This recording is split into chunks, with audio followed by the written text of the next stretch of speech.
Alrighty. Hello, everybody, and welcome to the round of 8 DGG debate tournament.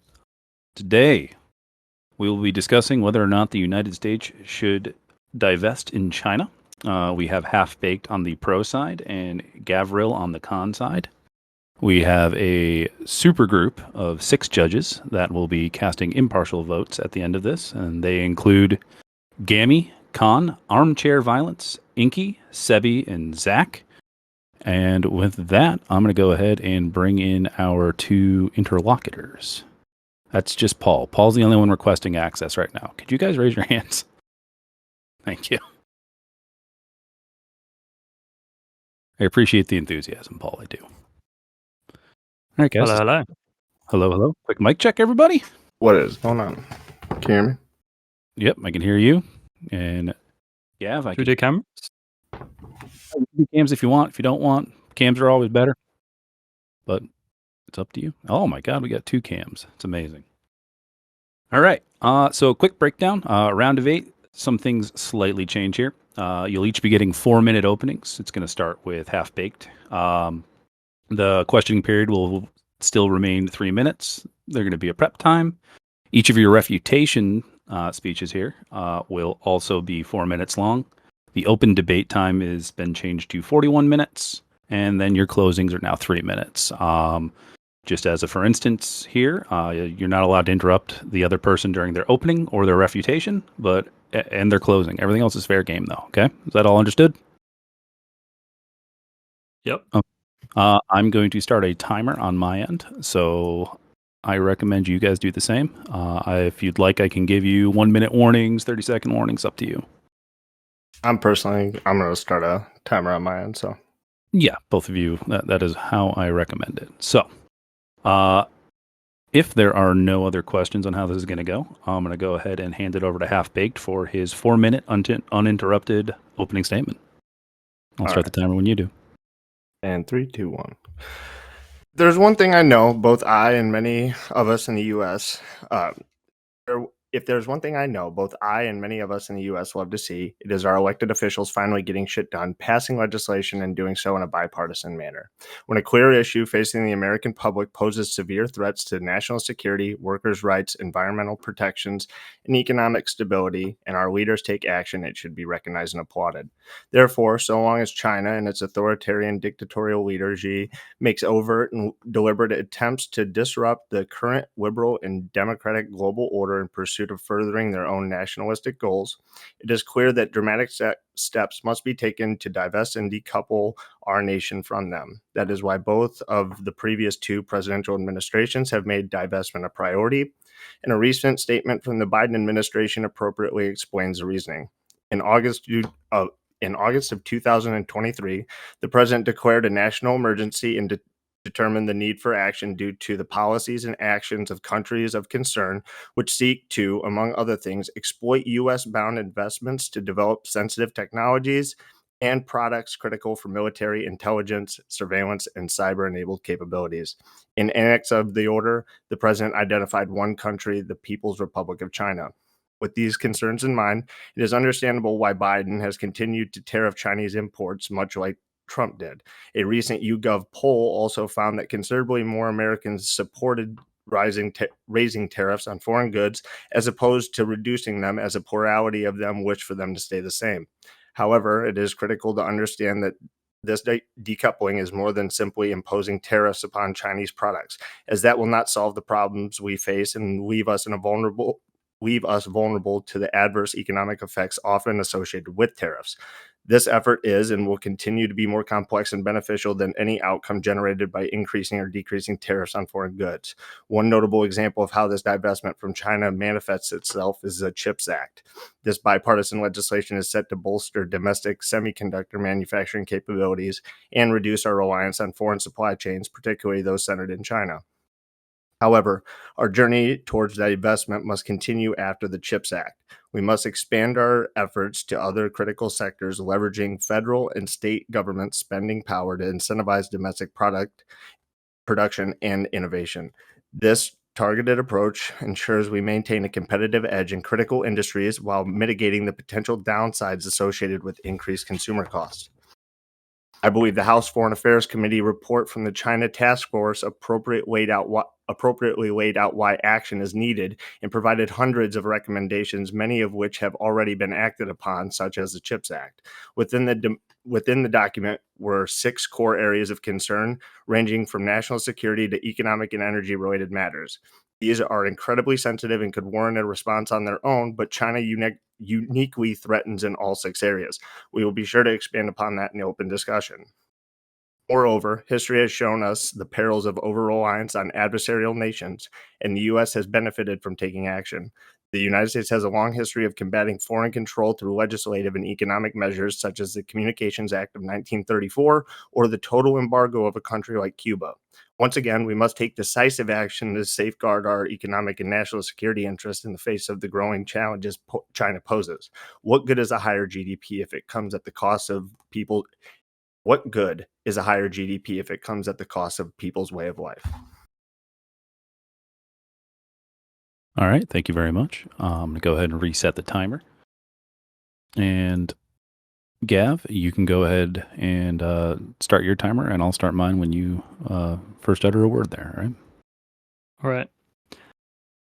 So, substantial divestment from China refers to a substantial withdrawal of American investment in Chinese assets, firms, markets, and supply chains. In some ways, I think this is a faulty premise. I don't think, practically speaking, it's even possible, considering how integrated the two economies are, how well established American firms are in China, and the fact that it would essentially require turning the United States into an investment police state of unprecedented proportions. But let's entertain the hypothetical. To make the pro case, we would need to show that either the US stands to gain significant economic and geostrategic benefits from divestment, or that the geopolitical benefit of divestment is large enough to outweigh the economic cost. Crucially, Half-Baked would also have to prove that simply de-risking from specific, well-defined high-tech sectors is not enough to deal with the threat of China to US interests. But, as I will show, none of these premises hold true. Firstly, on the economic front, a substantial divestment stands to significantly reduce US output and growth. A relatively recent report published by the US Chamber of Commerce calculated that if such a decoupling led to the sale of half of US foreign direct investment in the country, we would expect US investors to lose out on roughly $25 billion in capital gains per year. But that's only the tip of the iceberg.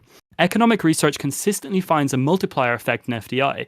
For instance, Desai et al. Concluded that $1 of additional capital expenditure by US multinationals abroad is associated with $3.50 of capital spending at home, and almost a $4 increase in GDP.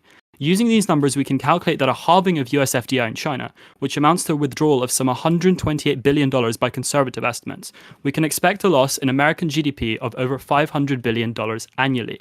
And that's all before we even factor in long-term falls in competitiveness and innovation, as well as the expected Chinese response. On the former, consider the stymieing of ideas flows between the two mega economies in sectors such as 5G, e-commerce, electric vehicles, or renewable energy, and that's just to mention a few sectors. As well as that, we would no doubt see R&D fall due to reduced output and lower competitive pressure, as we artificially place obstacles on Chinese firms competing with American ones.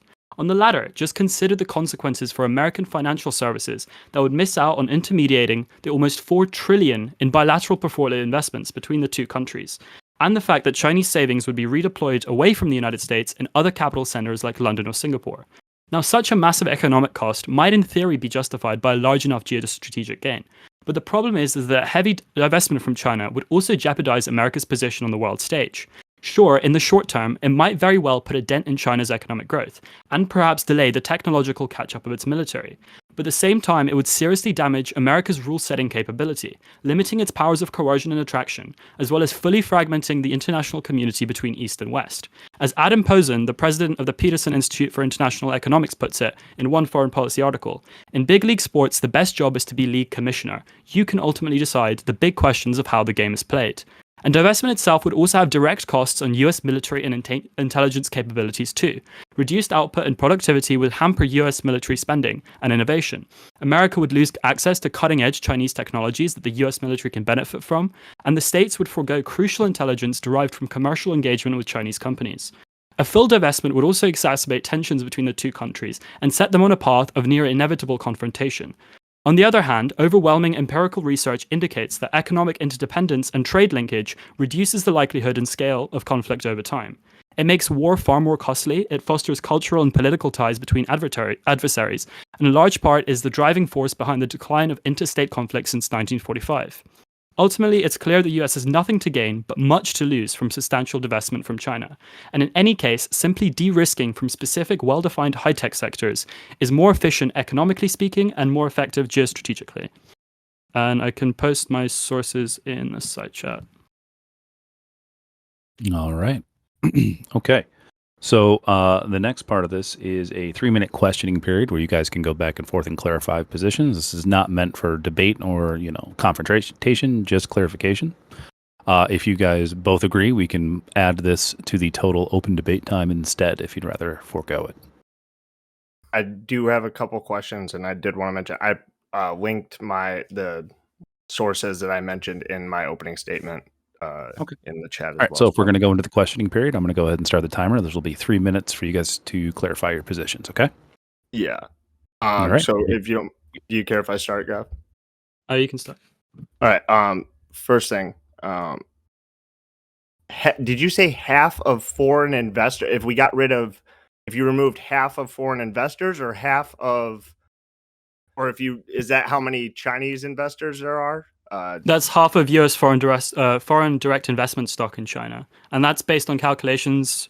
Like the US Chamber of Commerce published those calculations based on a pretty well-established paper on American FDI, the multiplier effect of American FDI.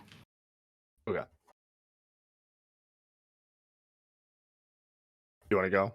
I don't know if you have any questions for me. What do I have? This is a shared time, so yeah. Yeah, I was gonna say I figure we go back and forth. I figure we go back and forth. I don't have much. If something comes up, All right, if there's no, then we can do an open discussion. I do have a couple more. That's why Okay. I was just asking. So, all right, go ahead. So the total of lost revenue for the U.S. would be 105 billion. If this total divestment occurred. No. Where was that? What was that 105 billion? 105. I didn't have a 105 billion number. Are you mentioning 128 billion? That's 128 billion is roughly half of the US cumulative FDI in China. Going off of the US Chamber of Commerce numbers. Yeah, I must have misheard. And I do apologize there. That's okay. Anything else? No, that'd be the only two I have. All right, and we'll go ahead and tack that 1 extra minute onto the open debate time, so it'll be 42 minutes now, guys.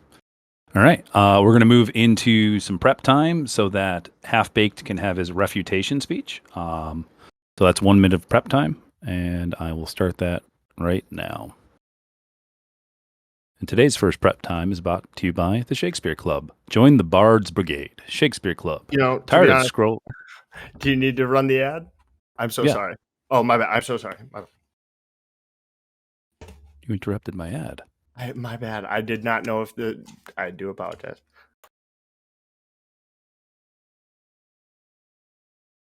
It's not funny anymore. Shakespeare Club. Go join it. It's up top there. Yeah, under events. Sorry. I am so sorry. I'm ready whenever you are. Yeah, okay. Yeah, there goes that refutation. Brick, I am so sorry. No, that's fine. That's fine. No, that's fine. Yeah. I'm nothing but a heel, I guess. All right. So I want to make it clear that this goes far beyond just the economic effects that some of this will have. There are some estimates that will show a decrease in GDP, or some, investment is probably going to take a hit in some areas, but this goes far beyond just the basic economic factors that go along with a decoupling and a divestment from an adversarial nation like China. Specifically, I want to get into 6. It's the ideological competition that comes along with, dealing with China. China is a country that currently is committing countless human rights violations, has zero problem with stealing intellectual property from us, people around the world. They don't seem to play by international rules. So we need to factor that in. The national security end of this, obviously using that stolen technology and basically coming in and co-opting our military tech and using it for their advantage is a national security risk for us. And we've seen plenty of documented cases where either spies or people that are associated with Chinese companies are coming in and directly working for American companies to learn that technology. Along the same lines, it's gonna that goes along to other things such as like EVs, everything from your microwave to televisions. This is not nearly as important, but you can also rely on other parts of the world and other countries around the world to supply these products that China is already providing us, much at the same cost. Places like Taiwan, places like Singapore, places like Japan, all can and Mexico can all pick up a lot of the slack. The other aspect are supply chains. Supply chains are, as we learned during the COVID pandemic, incredibly important and can cause severe repercussions on our day-to-day life if we're over reliant on one area of the world. And right now we're over reliant on China. Next would be energy and the economy. Let's just think about something like the CHIPS Act. I do want to get into that a bit more in the open discussion, but something like the CHIPS Act is a clear step towards this divestment and this decoupling. And I'd love to hear your, refutations to that. And then just overall competitiveness, keeping ourselves at the top of the world order and being the world's hegemony is important. And we obviously have quite longer, good history, or not good history, but we have had a much more strong showing of benevolence around the world and working as the leader of global trade.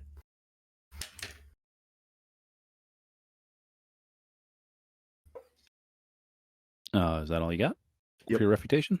All right. Go ahead and stop that there. We're now going to enter a 1 minute prep time for Gav so you can prepare your refutation. It'll be 4 minutes long once this 1 minute's over. So, this prep break is brought to you by the People's Republic of China, where every day is a party. Are you tired of your nation's lackluster pizzazz? Say goodbye to boredom and hello to the land of dancing dragons, pandas, and the Great Wall being your playground. What to expect? Endless adventure, culinary delights, incredible culture, shopping galore, and friendly locals. So what are you waiting for? Pack your bags, grab your passport, and get ready for the adventure of a lifetime at the People's Republic of China. For the majestic, forbidden city of breathtaking landscapes, your next adventure awaits.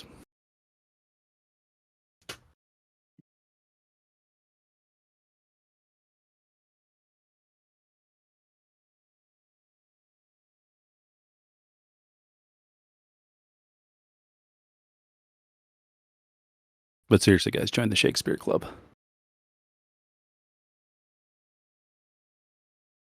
All right.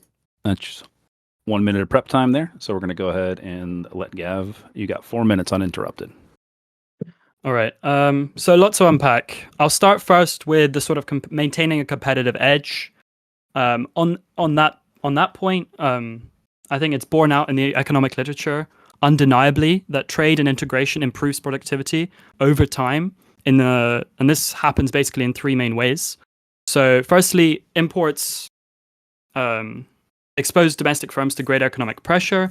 Secondly, exporters increase productivity through greater exposure to competition in foreign markets. And thirdly, within firms, there's greater competitive pressure to reallocate to more efficient regions and more efficient factors of production. Ultimately, the main point here is to say that this productivity and this innovation drives American competitiveness. And so to say that divesting from China will increase our competitiveness is just flat out wrong. Secondly, even if I accept your premise that China doesn't play by the rules, we still need to make a positive case for divestment from China. And these two things, this case can be built on two things. So the economic case, which I laid out in my opening statement, is basically non-existent. America would suffer tremendously economically through lost FDI multiplier effects, through lower innovation, lower competitive pressure, lower productivity, just as I mentioned in the competitiveness section. And secondly, the geopolitical case is also really terrible. I think America would actually lose its geopolitical edge if it divested from China. Firstly, it would fragment the world international community into East and Western blocks that would basically pit third-party countries against each other. It would pit America and China against each other. It would, again, like I mentioned in my opening statement, it would set them on a path for inevitable confrontation. America would also lose its authority as a sort of rule setter within the international sphere. It would lose its unique property, which is like the American leadership on the global stage. It would lose. Beyond that, it would also have direct effects on its sort of military capabilities as well. It would lose intelligence through access to Chinese markets and Chinese firms. It would lose access to new innovations that China's creating. And thirdly, the economic case also plays a factor into this because American output would no doubt fall. So that would mean less money being able to be spent on the military and also less innovation in the economy in general, which would hamper military innovation. My last point, I think it's the most catastrophic point for your entire case, is that you're making the case for a substantial divestment from China. There's no argument that you've shown so far that would say that simply de-risking from China is not enough. Why shouldn't we? If I take your case on face value, why would we not want to de-risk from China in certain well-defined sectors like the CHIPS Act, like you mentioned, instead of targeting the entire Chinese economy? Why are we targeting manufacturing? Why are we targeting automobiles? Why are we targeting agriculture and so on? The overwhelming majority of two-way trade and investment between the two countries is benign. It's in no way strategic. I think there's a quote by the European Director General for Trade that said that 94% of EU trade with China is unproblematic. Like, it's in no way strategic. So why are we targeting this trade? And again, this is obviously the EU, but the same would probably go for the US. Generally, there's also the case that if we're talking about the over-reliance case as well, there are two things to say in that department. Shortfalls in supply in terms of in conflicts are better addressed through trade and through stockpiling rather than through creating new industries out of thin air anyway. Yep, that is your time. All right. Okay. So now we're going to enter a period of 42-minute period of open debate. So feel free to go back and forth and have a good time. All right. So really quick, I do want to ask you one. Let's start here. You keep making the economic case, and I will admit, and I will happily grant you that there are probably some economic advantages to maintaining the current, or not even maintaining. We are starting this divestment, but removing those trade barriers and just going free market economy when it comes to our trade with China. But you would agree that there are national security risks with the Chinese currently? No. You would agree? Somewhat. Some national security risks. Okay. But you would agree that they are stealing. You are agreeing that they are stealing technology, specifically military technologies such as semiconductors, quantum technology, and AI that are used in military products. Didn't the CHIPS Act deal with it? Hold on. They specifically outlawed AI. All I asked was, are they stealing? Are they stealing that property, that intellectual property? Perhaps. I'm not sure. I'm not sure how true that is now. I think the data surrounding that came back from a few years back. Okay, I will make sure to link the reports on them stealing U.S. technology. And then you would also agree that the supply chain issue was a problem that got exposed pretty, obviously. No, I think it was over-exaggerated, and there are better ways to address it than a substantial divestment from China. Far better ways. Okay. Can you please So, provide me some better ways so, in that area? The so supply through chain. We'll trade, start you there. can stockpile strategic reserves of things. So if we had stockpiled, or for next pandemic, we can stockpile future medical equipment. For military conflicts, we can stockpile weapons. And secondly, I think you're underestimating how quick market economies are to adapting to supply problems. You mentioned in your opening statement, I think Mexico can pick up the slack or something. Can't it pick up the slack in this sort of situation? I think a great example that comes to mind is the EU's response to gas and oil stoppages following the invasion of Ukraine. They adapted to the higher and more volatile energy prices much more rapidly than expected. And the actual situation backfired for Russia because they gave up a huge source of revenue. So it's not obvious to me how the over-reliance argument leads to the substantial divestment Do argument. you really believe that the stockpiling of resources or supplies is better than the ability to manufacture it or supply it from a non-adversarial nation? If these are non-perishable goods, yes, because we can trade and create those stockpiles much more efficiently and much more cost effectively, rather than bearing these huge economic costs. What happens when those stockpiles start to get depleted? Like, we can look at a Well, situation. we've like given ourselves a huge head start petroleum. to create new supply chains. Then, right? You still, but you're just saying like, hey, okay, we're gonna start divesting and start building out the supply chains. So in the your future. argument is to create, like, it's impossible for us let's to do create it now because it's a problem now. Okay, it's all well and good saying let's do it now, let's create all these industries, but you actually need to look at what the cost of creating that is. Like, do you know what the? I think it's impossible to create like a truly self-sufficient economy in today's age without destroying your economy.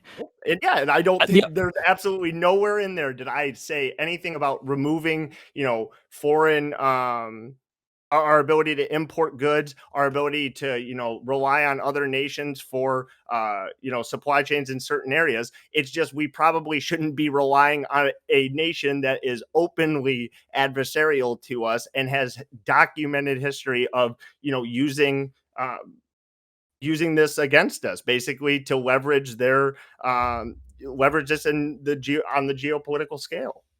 So we're meant to bear these huge economic costs, these potentially huge geopolitical costs, just on the off chance that we get into another PPE China situation, just in the off chance that we could save this one tiny industry and get that one tiny positive out of all these like huge negative trade-offs, even if I accept your case.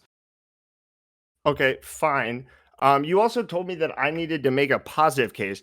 Couldn't I make a positive case for, the American worker and better American jobs? You can look at the WTO report. You can look at the WTO report that said it's cost the U.S. millions of jobs throughout the economy. So we're not just talking about low level. So link me this WTO report. I just did.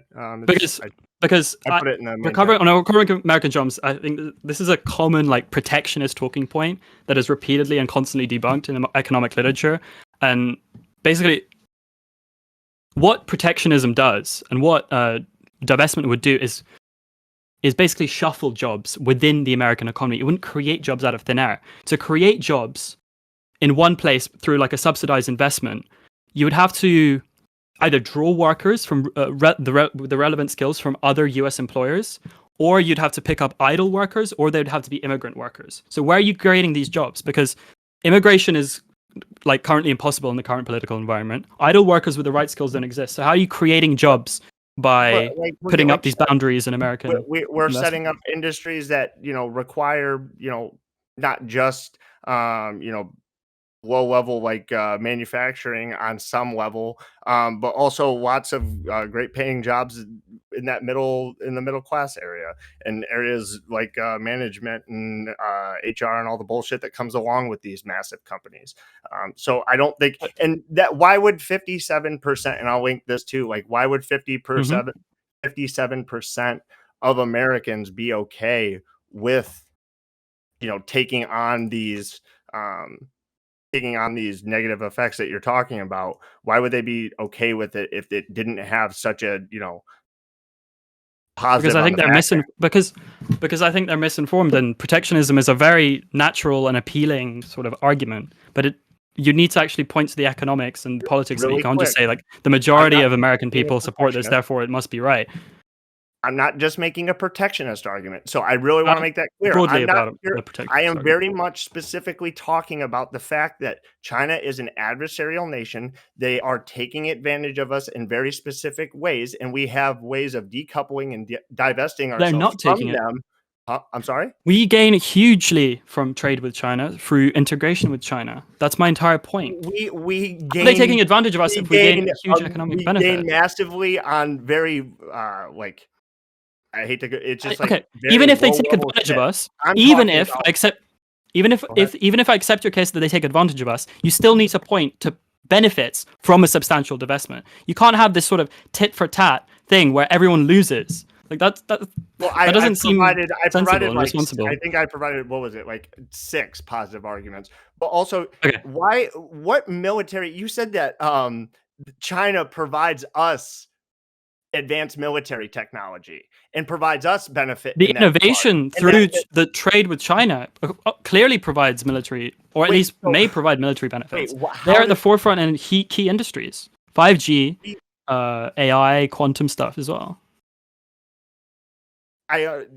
While that may be fair, they're also an adversarial nation. So them being advanced in a industry does not make it so we should just give up and say, fuck it, you guys have that. Maybe we should take that and start to make our own advancements in those areas. And if they are ahead of us in something like 5G, it's probably important that we bring those industries back home and start working on it from our own soil, or working at least with a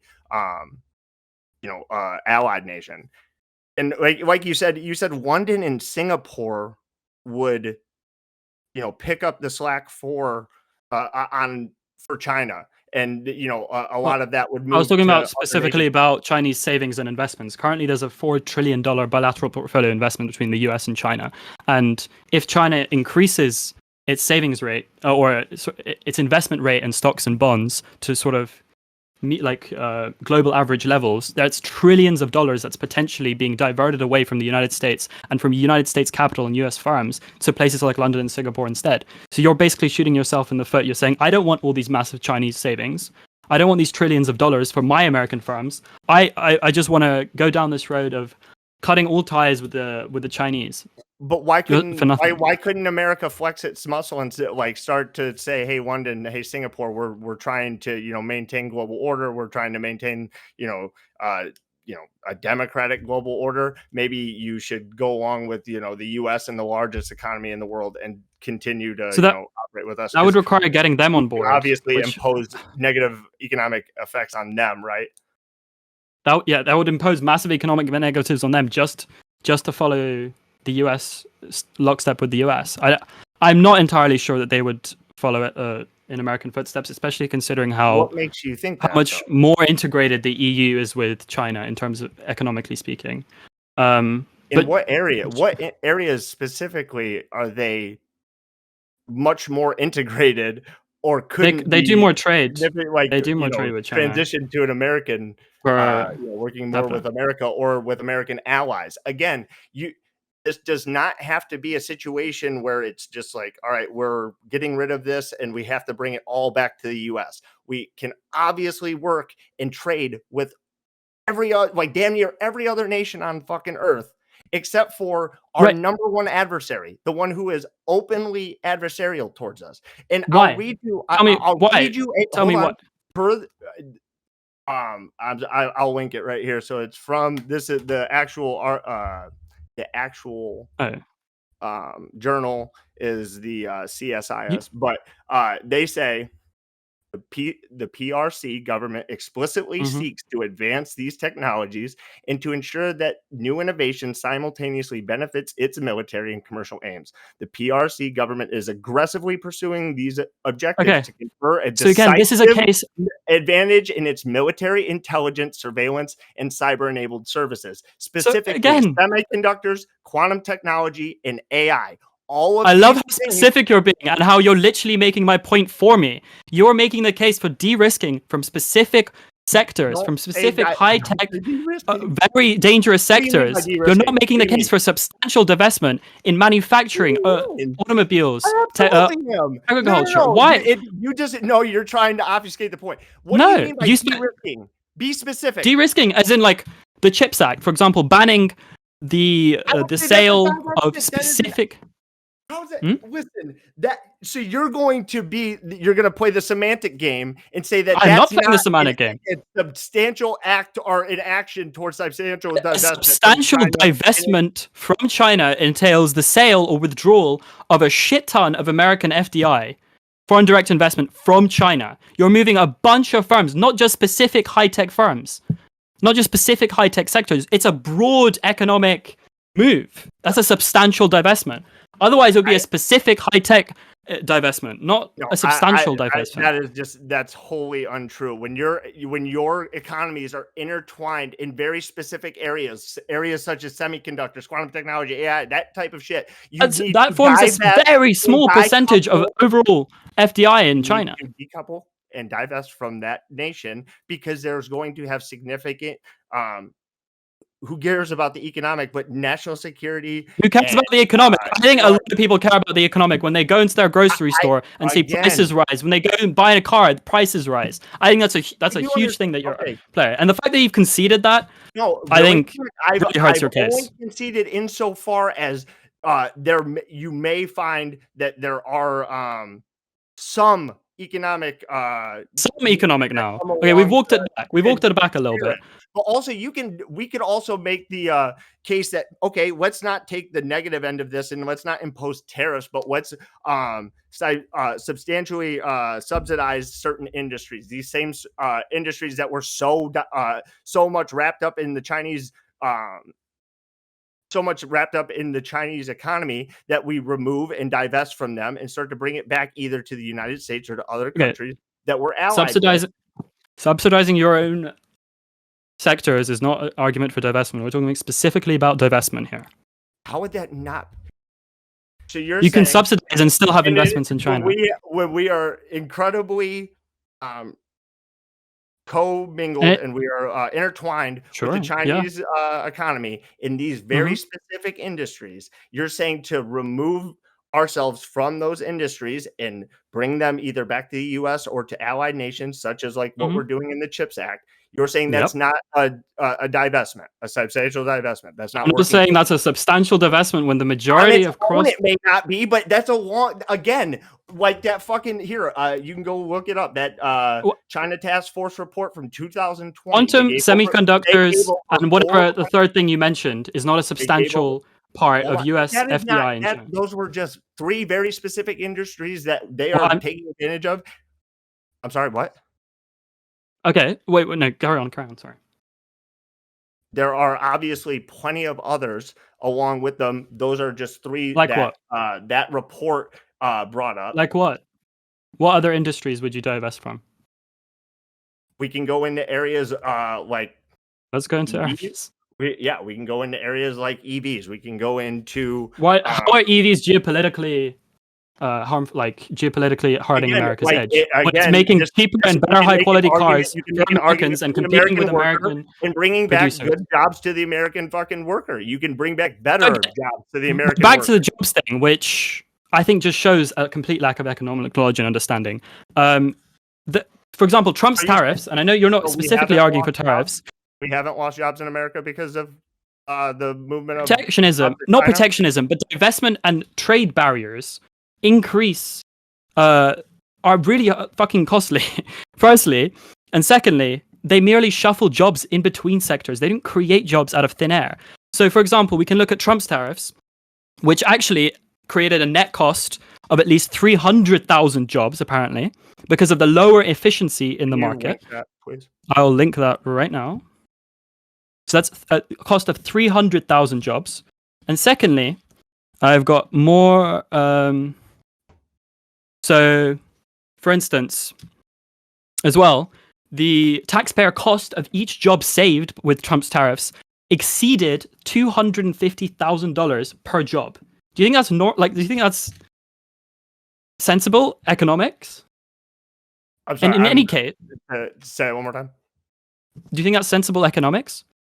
The I'm talking about the sentence that you asked me that question to. That each job What was saved the- by Trump's tariffs would cost $250,000 per job to save. It costs taxpayer money. It costs $250,000 per $250,000 per job. Yes, that's the cost of these protectionist I'd tariffs. love to fucking. Okay, I will. Man, fuck, I'm not gonna have time to fact check you on that. Anyway, go on. Generally, the cost of protecting jobs by putting up trade barriers, there's a huge government cost through firstly raising costs and lowering efficiency that creates lower taxpayer bang for buck. 2, increase lowering US competitiveness on the world stage, so that's lowering exports. And 3, eroding the competitiveness of the markets, of the domestic markets, by basically insulating American domestic firms. And if you're concerned about like structural unemployment for workers, if you're concerned about workers, there's a bunch of other measures we can take rather than putting up these trade barriers. We can do supply side reforms like retraining and skills programs. We can put a greater emphasis on education. We can launch bigger infrastructure projects that have huge multiplier effects in the economy, that actually get the economy going, rather than just putting up these trade barriers that cost $250,000 per job. Just about putting up trade. It isn't simply just putting up trade barriers. I know, but that's within our own economy to make sure that we. I'm pointing to the biggest recent action.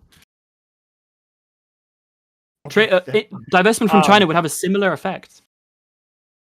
That's fine, if not greater effect than Trump's tariffs. You're acting as though divesting from China is the same as divesting from any nation. Just like if it was to be done, just if the question was, is this a good economic decision?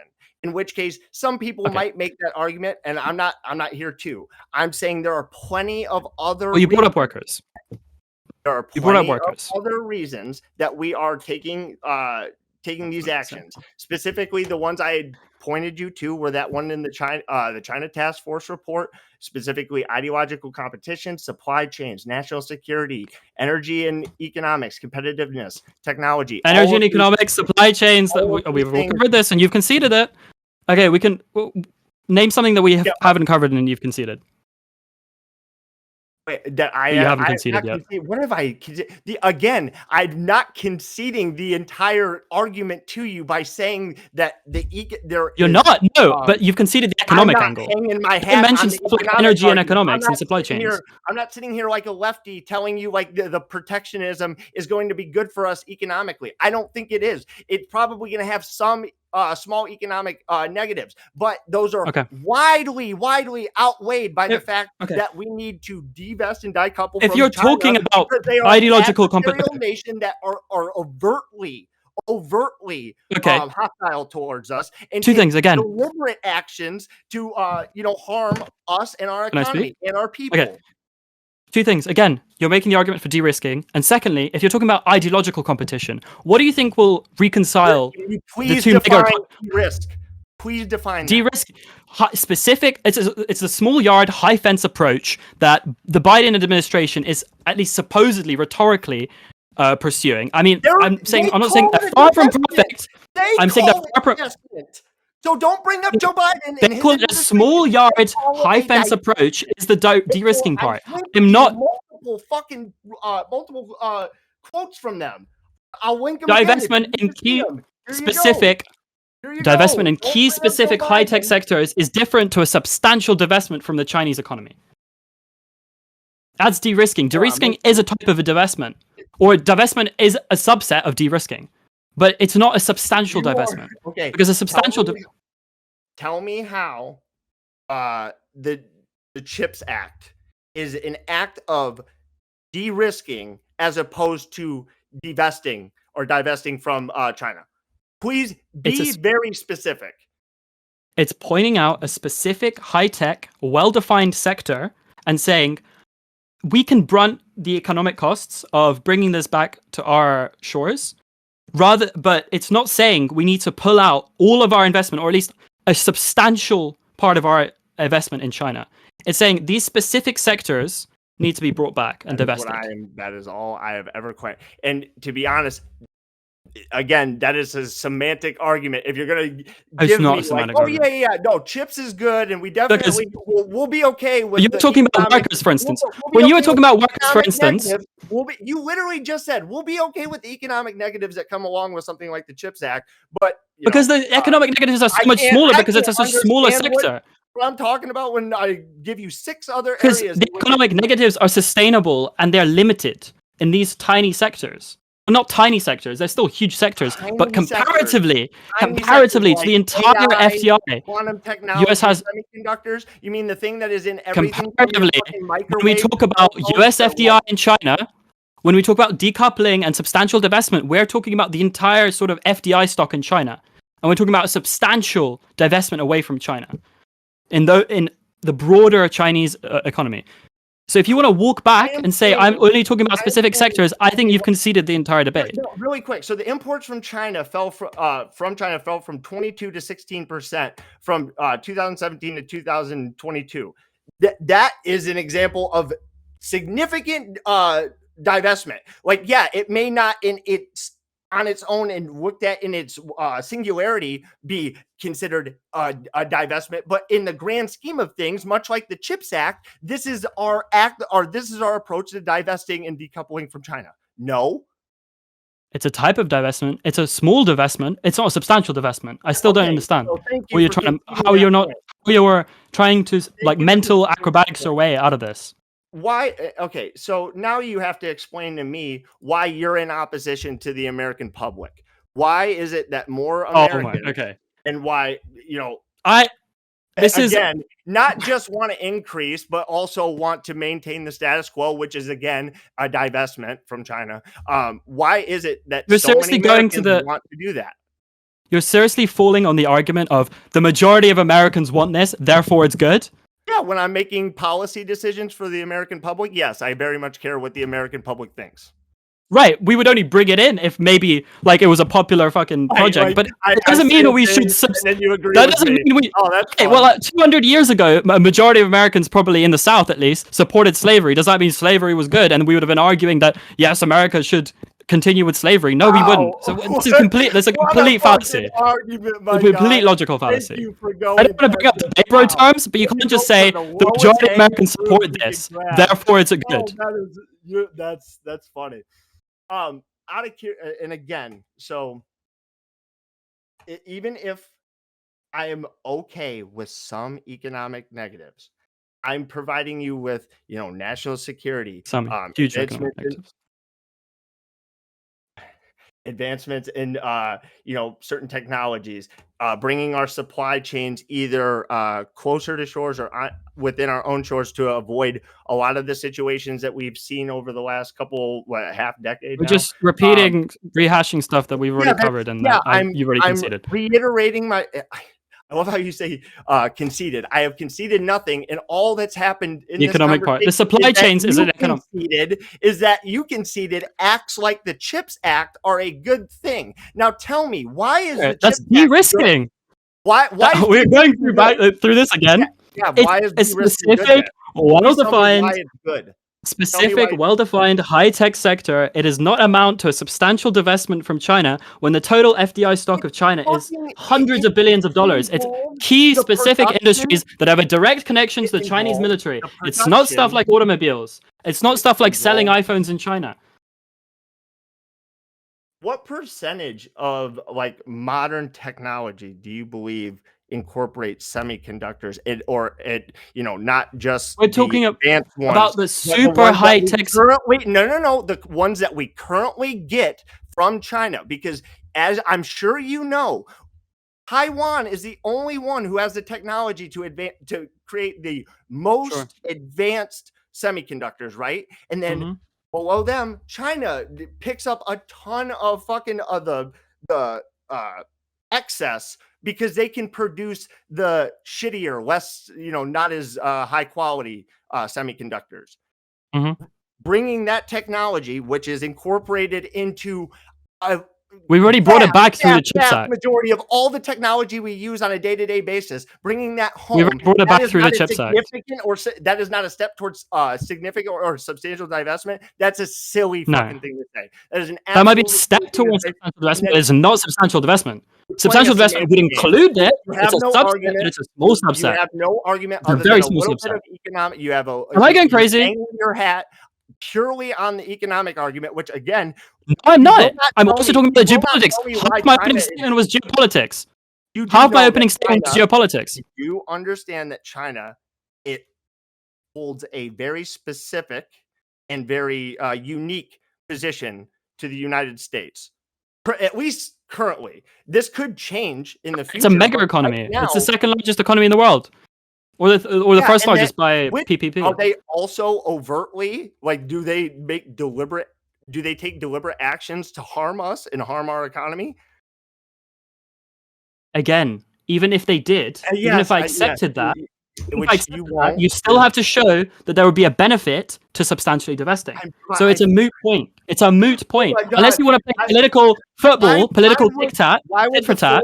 Why would the House Foreign Affairs Committee provide 400 recommendations for how this would look? Even if I accepted your point, wouldn't it be better to maintain relations instead of just asking for a huge Chinese backlash as well? Not when they're trying to work towards diplomatic actions. Not when they are taking actions to deliberately harm us or hurt our economy, or take steps to remove us from that position on the global stage. If I accept that, how would it benefit us? Absolutely not. I'm not just going to sit idly by and let them fuck us. That's stupid. So you want to play political football with the entire world economy and the entire world at stake? I just want to make sure that we're not overly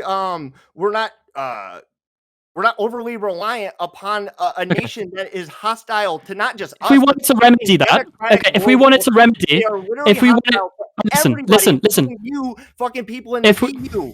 Like, I know that you want to get in on this American discussion because if we want to remedy Chinese like harms towards the United States, how would we do that? Would we completely sever ties with them economically and try and pull out and basically spit in their face, or B, maintain good economic relations and try and reconcile that and try and work together in positive game ways?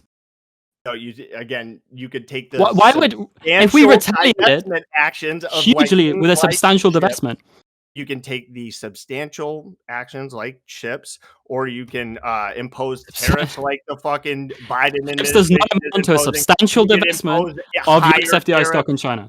You can impose higher tariffs like the Trump administration was imposing. That cost 300,000 jobs, and that cost $250,000 per job, and it just merely shuffled jobs within the American economy. Why did we declare a national emergency over this shit in August of 2023? Why did that happen? Shit? Over the Chinese's attempts to steal our technology, specifically in like certain areas like semiconductors. Oh, so specific, certain, well-defined high-tech sectors. Oh my God. Possibly because they had direct connections to the Chinese military. But how does stuff like agriculture or EVs or manufacturing, basic manufacturing, have to do with the Chinese military? And how would we gain from blocking off those? Did you just say how does the manufacturing of things like semiconductors affect the Chinese military? I never mentioned semiconductors. I said stuff like agriculture, stuff like basic manufacturing, stuff like EVs.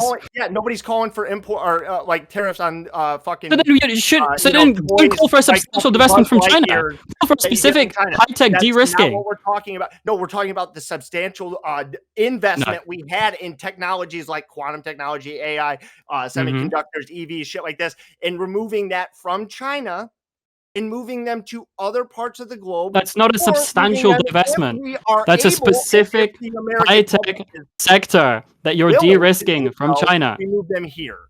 We don't move everything here. That's obviously fucking stupid. Then don't take the proposition for. So then don't take the proposition from substantially divest. China, very specific. Removing our substantial investment that we had in China in these very specific industries and divesting from them. That is my argument. Now, if you want to play the semantic game of saying that's not a substantial divestment, that's only a de-risking. No, it's not. And nobody refers to it as a substantial divestment. When people talk about substantial decoupling or substantial divestments, we're talking about the broader economies as a whole. We're talking about like tariffs on steel and moving away steel production. We're talking about helping American firms investing in basic US firms. When That's our what we're talking economy about. is as reliant as it is in specific technologies like semiconductors and AI, I think this would be considered a substantial divestment. And so would Joe Biden, and so would the Biden administration. Did he call it a substantial divestment from the U.S. Chinese economy as a whole? Yes, Did he call it a they substantial have called it a divestment of the divestment, hundreds yes. of billions of U.S. FDI stock in America, in China? Say that last part again. Did he call it a substantial? Did he call for a substantial divestment of the hundreds of billions of dollars in FDI in China? No, he called for a specific. His entire approach. Wait, can I just say his entire approach is called the small yard high fence. Small yard is because it's a small section of the economy, and it's a high fence because they're de-risking that entire small section. How much fucking money is tied up in those specific sectors, and how important are those specific sectors to things like national security? I don't know, but it's not substantial. Yeah, you don't know because you're not factoring them in at all. You're only factoring in the economic. Tell me. You're purely looking at the dollar amount. That's all. I'm not purely looking at the dollar amount. Half my opening statement was geopolitics and how geopolitical tensions would increase. Geopolitical tensions would increase. The U.S. military would suffer due to reduced output, reduced innovation, reduced intelligence. How America would lose its authority on the global stage. Those were my geopolitical arguments. Those are my geopolitical arguments. Opposing tariffs. Joe Biden brought them down slightly, but they're probably going to push them back up after the. Yeah, and I'm against those tariffs on stuff like steel and stuff. Against them. But you can be against them, but 57. I think it was. I put in there 57% of the American public is in support of bringing the supply chains specifically out of China and bringing them either to the United States. Why is this debate resolution not like the United States should double down on the CHIPS Act or the CHIPS Act was good? Why is it substantially divest? Like the CHIPS Act, we are also talking about things like tariffs, things like subsidies. Like what? Tariffs and subsidies. That's a broader economic thing. Firstly, and secondly, that's not a divestment technically. A divestment is pulling out, withdrawing American FDI. So if the Chinese government right now they themselves are imposing significant import tariffs on things like American soybeans right now, right? If we subsidize the American soybean industry, would that not be a counterweight or a divestment action? No. No. Because we're not withdrawing American investment from China. Firstly. Secondly, it would be do you know why? Okay. They are imposing on us. Oh my. I must be. Okay, firstly, if we're going to talk about agriculture, boy, you've walked into a landmine because Trump's tariffs, they caused a massive retaliation of China on American farmers and ranchers, and they had to be bailed out with $28 billion because they lost access to the Chinese market because Trump implemented his tariffs. In fact, 92% of the revenue from the entire tariffs had to go to bailing out these farmers because they lost access to the Chinese market. So if you're arguing for more investment, more tariffs on China and stuff like agriculture, you're gonna have to expect a massive Chinese response. Like how in the whole, I'm not just talking about imposing tariffs. You said tariffs. I know that is one action, or that could be. So I'm going by one point. You can't pivot every time I. What? I pointed to subsidizing certain industries. We are taking actions like the CHIPS Act, and then I pointed you to the fucking China task force recommendations where they provided over 400 recommendations for how this would look. Like. It goes down to all the way to shit like requiring colleges and universities to annually report all donations from the PRC. Shit like that would be considered substantial divestment from China. That's just greater economic transparency. Again, that one little thing. Investment means it means withdrawing investment. It means withdrawing divestment. This is a product of a bigger long-term plan of action. I don't think you're understanding. It refers to the exit of an active foren subsidiary of a multinational enterprise from the host country via sell-off or closure. Okay, wait. This is. Okay. I'm letting you go. Here, I linked in chat. I got 2 sources for it. That's what divestment means. A divestment doesn't mean that U.S. colleges will have to be more transparent. Oh man, dude, I like it because I didn't. This is again. Because why would I disagree with that? of a broader goal where, yeah, singular things on their own, taken on their own, may not be considered a substantial thing. But when taken in the entirety of a big plan, like the plan I linked you from the China Task Force, which was a bipartisan fucking group from the House Foreign Affairs Committee, they provided over 400 recommendations for how this divestment would look. And one of the, again, there are 400 of them. So yeah, each and every single one of them on their own might not be considered a substantial divestment, but when taken in there over the entirety of a plan, they might be, which is what I'm calling for. So I've agreed with you that political transparency is good in terms of colleges. I've agreed with you that the CHIPS Act was probably good because it was a de-risking. But you need to now take the case further and say that beyond these two things, or beyond these smaller things, why should we threaten the entire FDI stock of American FDI stock in China? Again, I'm not trying to eliminate all foreign investment from China too. There are going to be obviously industries that aren't affected by these fucking these actions. Like, so a very good example would be like very basic toys, or like the manufacturing of like bicycles or some shit. You're not going to see you're not going to see import taxes or import tariffs imposed there. But yeah, in very specific areas like fucking semiconductors, outside of the chips and outside of semiconductors in China.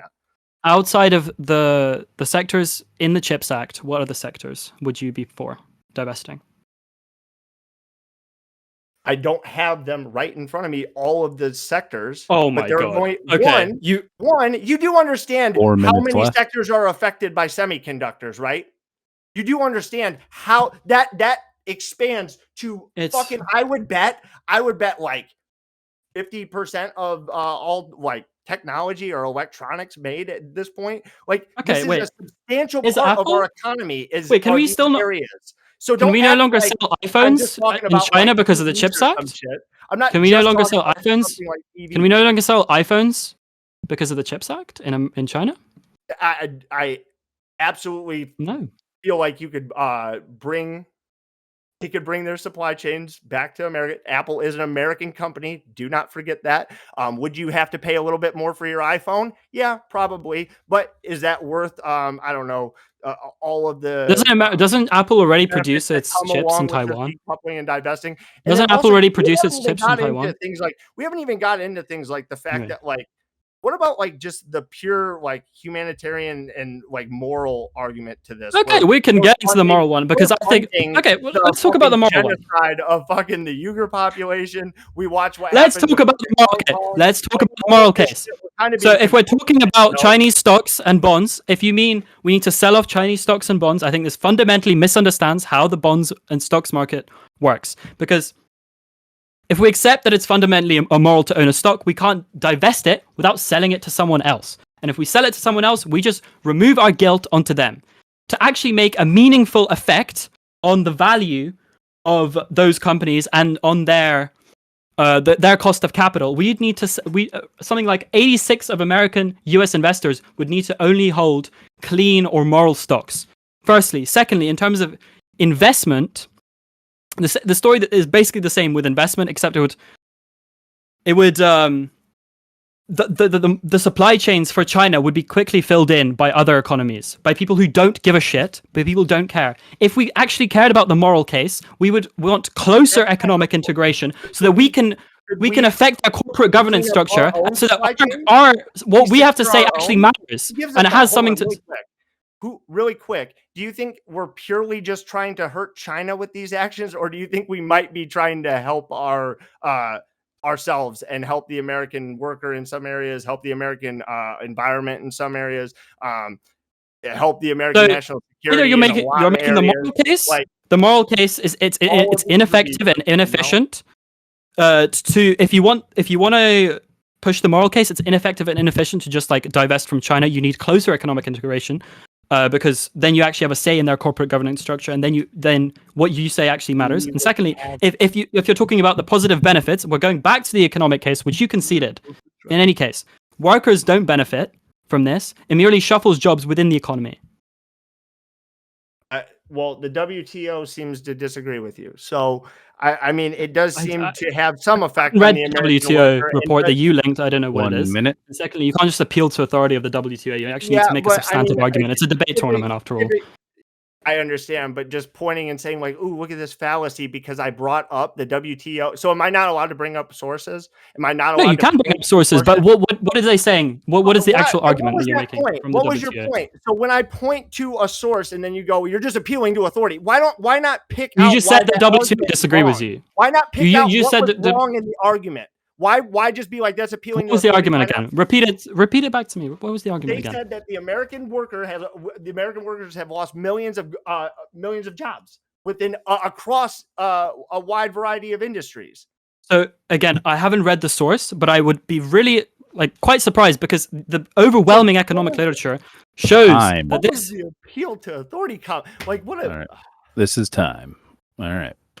Well, thank you guys both. That was a very spicy one. I appreciate that. We're going to go ahead and move into a 1 minute preparation period so you guys can prepare your closing arguments. So I'll go ahead and stop the timer here. And you guys got 1 minute starting now. Who goes first? Okay. No, this is a 1 minute prep period for both of you. It will be half baked going first. Sorry, you get the final word. All right. So starting now, 1 minute. And this 1 minute preparation break is brought to you by the China CHIPS Act, empowering innovation and ensuring security. Are you ready to embark on a future of technology while safeguarding your nation's interests? Look no further than the groundbreaking CHIPS Act of China. Join the movement towards a brighter, more secure future with the China CHIPS Act. Embrace innovation, safeguard security, and propel economic growth like never before. Don't miss out on the transformative opportunity. Invest in the China CHIPS Act today.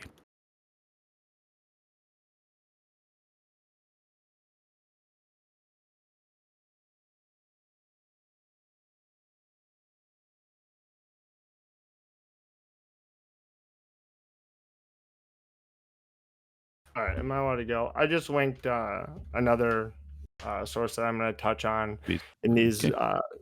Am I good? All right. I'm going to go ahead and start your 4 minute closing statement. So Go. I think it's important to again establish that this is purely not an economic decision. This goes far beyond this. This includes things like technology. This includes things like energy and you know innovation in things like semiconductors. It includes things like being just the moral and just people when they're doing things like polluting the environment to a crazy degree or genociding the Uyghurs. I don't necessarily think it's a great thing to be tied up in their economy in significant ways. But also, let's keep in mind, we could shift imports to other nations, many of which are also in the Asia Pacific region, to offset the decrease or the negative effects on the American consumer. Places like Japan, South Korea, Taiwan, Vietnam, all of these areas, we could obviously shift a lot of those imports to. The tariffs have not had nearly the economic effect that many of the doomsdayers would like to claim, much like my opponent. Like I linked in there, their analysis shows that the direct impact of the tariff increases in the trade conflict are expected to be limited in the range of a 0.01 reduction in the GDP. The positive impact of the trade conflict on other countries because of the beneficial trade diversion is projected to turn negative on negative for China. And then it's important to know that Americans want increases in tariffs on China, and they are okay with paying more for it as a result. More Americans would like to see tariffs increase as compared to the number of Americans that say they should decrease. And most people who want tariffs increase say they would support, 61% of them say they would support increasing tariffs, even if it meant doing so at the cost of higher prices.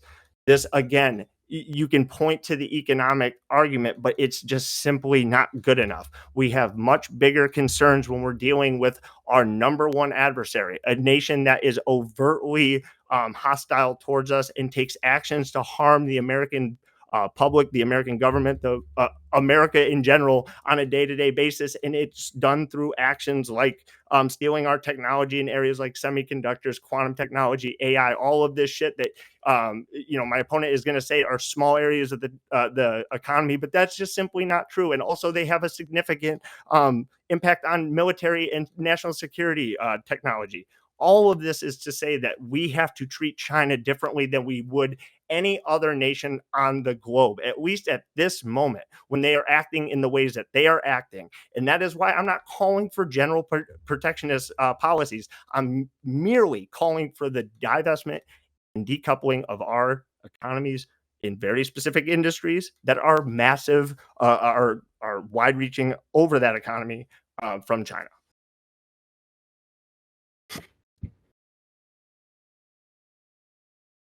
All right, if that's it, you can yield the rest of your time here. We're going to go ahead and let Gav start his closing statement. You got 4 minutes.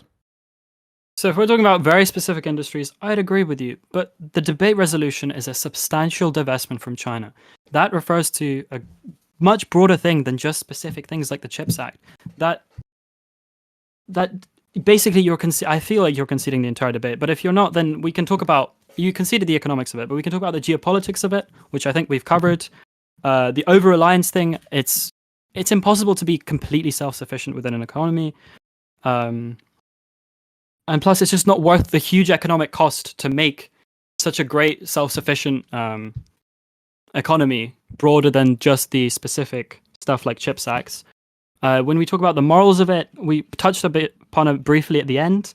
But if we want sort of China to change its path morally in terms of the genocide of the Uyghurs and etc., the path forward is economic integration and reconciliation rather than a substantial divestment, which is just exacerbate tensions and lead to giant backlashes back and forth, political footballs back and forth. We would become ingrained in their corporate governance structure, and what we have to say would actually matter to them because we could wield an economic weapon. If we disinvest, if we substantially divest from China, then we don't have any more the sort of moral weapon to wield against them. In terms of the negative ramifications on America's geopolitical position, I think it's quite obvious. America would lose its authority. It would lose its leadership position in the world. These sort of political tit-for-tat political footballs of like backlash and divestment isn't the behavior that the world expects from a geopolitical leader, and it would basically only fragment the world economy and the world international community. It wouldn't actually lead to America maintaining its edge in any sort of sense, especially considering how integrated the economies are, how integrated the international community is nowadays. America would lose intelligence capabilities. It would suffer huge economic costs, which we conceded.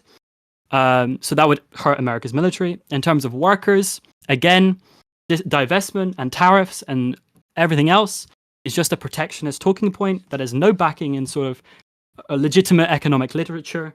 It merely shuffles jobs in between sectors of the economy.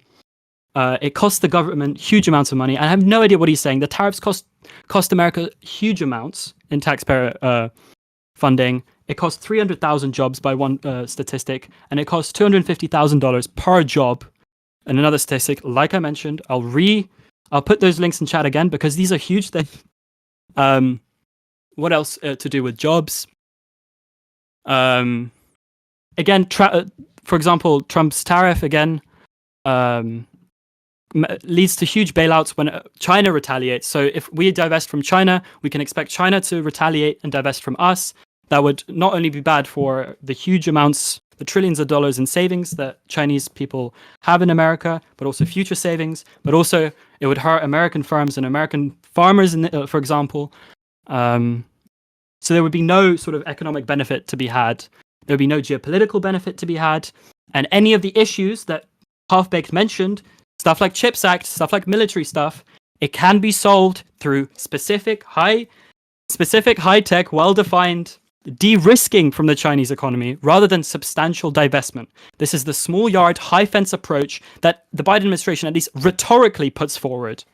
That is what I'm advocating for. I'm advocating the small yard, high fence. I'm not advocating for a substantial divestment.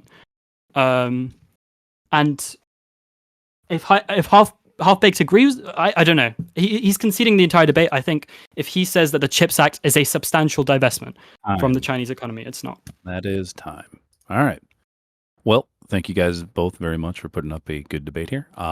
So the way this judging is going to work is I've dropped a straw poll in the judge pool, and there's 6 of them there. They're going to go ahead and cast their votes, and I'm going to paste a straw poll in the side chat here. And it is up to you, the audience, to cast the final vote here. I will remind you, this is not a popularity contest, and it's not whether or not you agree with one side or the other. It's who you believe debated the best. So go ahead and vote honestly. Also, if you haven't been here for the majority of it, you probably shouldn't vote. Okay. Still waiting. Okay. We're going to go ahead and let that run for about a minute. Are you going to keep us on the edge of our seat like Duke does? Well, I gotta wait a minute. No. When it does come in. Duke Yeah, you always got to. Okay. It's part of the show. So I'm just mentally prepping. Mm-hmm. You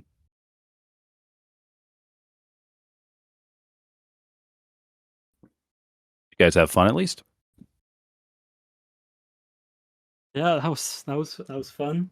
A lot of shouting, a lot of arguing, but I think it was probably more productive than previous debates. I think we covered a lot of ground, even though we clashed on a lot of points. Yeah, I feel like it could have got bogged down. No, I'm happy it didn't get bogged down, because if it got bogged down, then it would just been boring. I agree. Yeah, and also much respect, all of. I know I come off like a dick sometimes. I probably came off as aggressive and a dick, but yeah. All right. Good game, though, my friend. The votes are in. I'm going to start tallying all these up. I'm conducting my research towards satellites and whatnot. China is beaming the answers into my brain as we speak. And the winner of this debate of DGG's round of 8, 7-1. Gav, congratulations.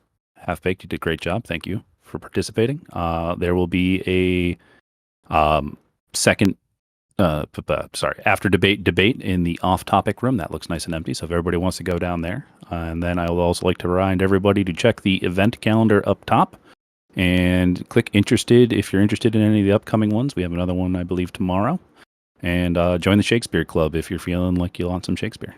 So thank you guys for participating. Thank you, Brick. Thank you, Half-Baked, for this Thank you, everybody. debate. It was a good one. Yep, and I will see and thanks you guys. everyone for listening in. Staying. Yep, I'll see you guys in Off Topic.